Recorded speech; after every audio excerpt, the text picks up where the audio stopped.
লোকসান ওনাকে হারিয়ে এটা আমরা কোনোভাবে প্রকাশ করতে পারি।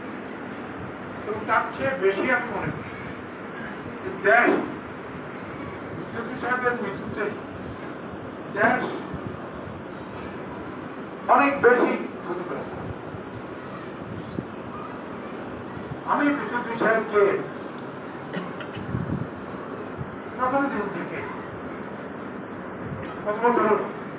আমি বিএনপিতে ছিলাম স্তম্ভবদ্ধ এবং বিকল্প দলতে গত 22 বছর।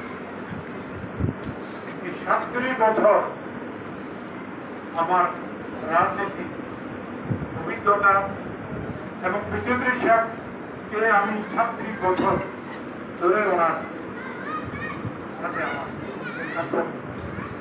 বিএনপির সময় ওনার সাথে আমার এত গভীর সম্পর্ক ছিল। কিন্তু আমি প্রথম যেদিন ওনার সাথে পরিচয়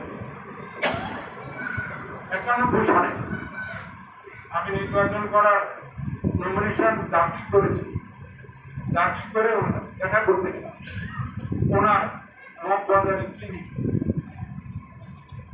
প্রথম দেখাতে আমার মনে হয়েছে যে আমি ওনাকে 100 বছর ধরে চিনি। একটা মানুষের যে চরিত্র, একটা আমি তো ওনাকে বলবো যে একটা উষ্ণ চরিত্রের, উষ্ণ হৃদয়ের মানুষ। আমি উষ্ণ হৃদয় বলতে মনে করি যে তার প্রাণের যে ভালোবাসা বিকশিত হওয়ার যে উদ্যম, একটা গোলাপ আপনাকে সরম তার গ্রাম দিয়ে যাচ্ছে, আপনি তো মানে হাত দিয়ে কিছুও তারা গ্রাম বন্ধ করতে পারবেন না। ঠিক গোলাপের গ্রাম দেওয়ার বিদ্যুৎ সাহেবের হৃদয়ের যে উষ্ণতা, এটা অসাধারণ। আমি অন্য কোনো আমি দেখি নাই। সেই প্রথম দিন থেকে আমি যখন ওনার সাথে দেখা করতে গেলাম, সেটাই মনে হলো যে আমি ওনাকে 100 বছর ধরে আমার অসাধারণ আত্মার মানুষ। যাই হোক, পরবর্তী উনি যখন রাষ্ট্রপতি হলেন, আমার বলতে আমি দ্বিধাবোধ করি না। উনি এই দেশকে রাষ্ট্রপতি হিসাবে অনেক কিছু করতে পারতেন। কি কারণে উনি সেটা করতে পারেন নাই? আমাকে হঠাৎ করে রাষ্ট্রপতির পদ থেকে বিদায় নিতে হয়।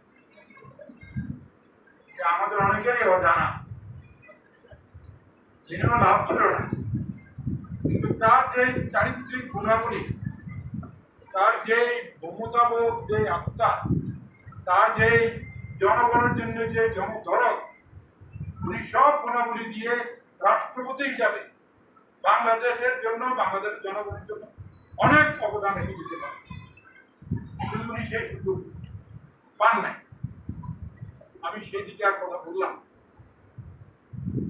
কিন্তু উনি পরবর্তীতে বিকল্প ধারা গঠন করে আমাদেরকে নিয়ে উনি এই দেশের জনগণের জন্য উনি প্রাণ ঢেলে দিতে চেষ্টা করেছেন। কিন্তু আপনারা জানেন, একটা দল গঠন করে